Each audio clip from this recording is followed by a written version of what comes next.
Hello everyone, welcome back to my kitchen. ఈ రోజు recipe సేమియా పకోడీ.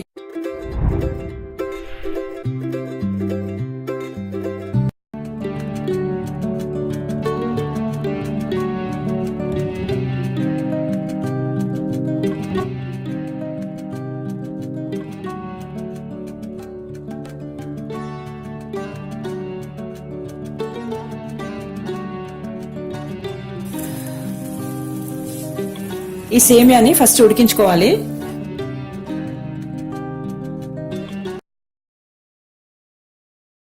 సో ఒక గిన్నెలో నీళ్లు మరలించుకొని అరకప్పు సేమియా వేసి కొద్దిగా ఉప్పు ఇంకా ఒక 2 drops నూనె వేసి ఉడికించుకోవాలి.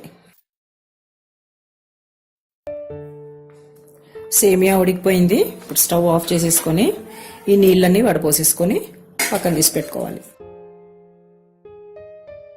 నీళ్ళన్నీ పూర్తిగా డ్రైన్ చేసేసుకోవాలి.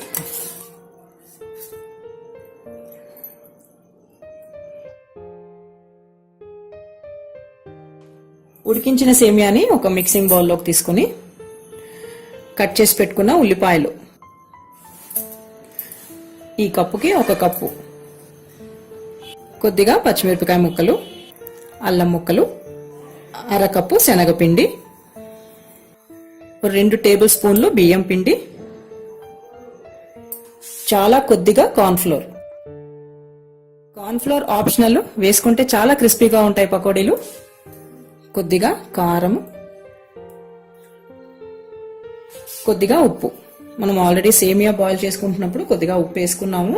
సో ఇప్పుడు చూసి వేసుకోండి. కొద్దిగా సన్నగా కట్ చేసి పెట్టుకున్న కొత్తిమీర, కొద్దిగా బేకింగ్ సోడా. బేకింగ్ సోడా కూడా ఆప్షనలేనండి.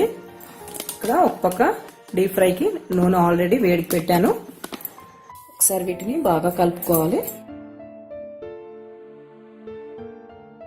మనం ఆల్రెడీ ఇప్పుడు డీప్ ఫ్రైకి నూనె పెట్టుకున్నాం కదండి, దానిలోంచి కొద్దిగా వేడి నూనె బాగా మిక్స్ చేసుకోవాలి.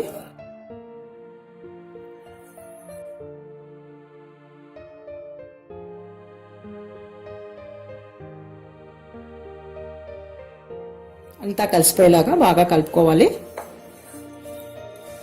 మొత్తం బాగా కలిసిపోయేలాగా కలుపుకోవాలి. నూనె బాగా కాగిందండి. ఇప్పుడు ఇంకా పకోడీలు వేసేసుకుందాము.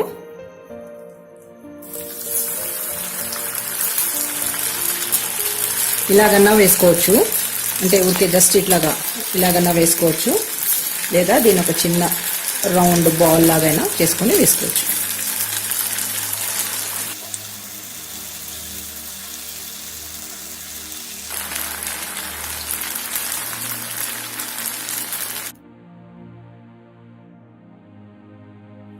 ఒకసారి తిప్పుకోవాలి.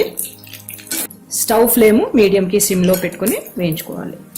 ఇలా గోల్డెన్ కలర్ వచ్చేదాకా ఫ్రై చేసుకోవాలి.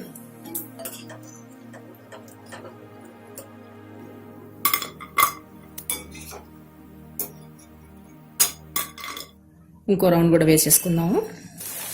ఈ వీడియో మీకు నచ్చితే లైక్ చేయండి, షేర్ చేయండి. కొత్తగా మా ఛానల్ ని చూస్తున్న వాళ్ళైతే ఈ వీడియో కింద ఉన్న రెడ్ సబ్స్క్రైబ్ బటన్ ని క్లిక్ చేసి ప్లీజ్ మా ఛానల్ ని సబ్స్క్రైబ్ చేయండి. పక్కనే ఒక బెల్ ఐకాన్ ఉంటుంది, దాన్ని కూడా ట్యాప్ చేయండి. సో దట్ మేము చేసే ప్రతి కొత్త వీడియో అప్డేట్ మీకు నోటిఫికేషన్స్ గా వెంటనే వచ్చేస్తాయి. వేడి సేమియా pakodi ready. Thanks for watching.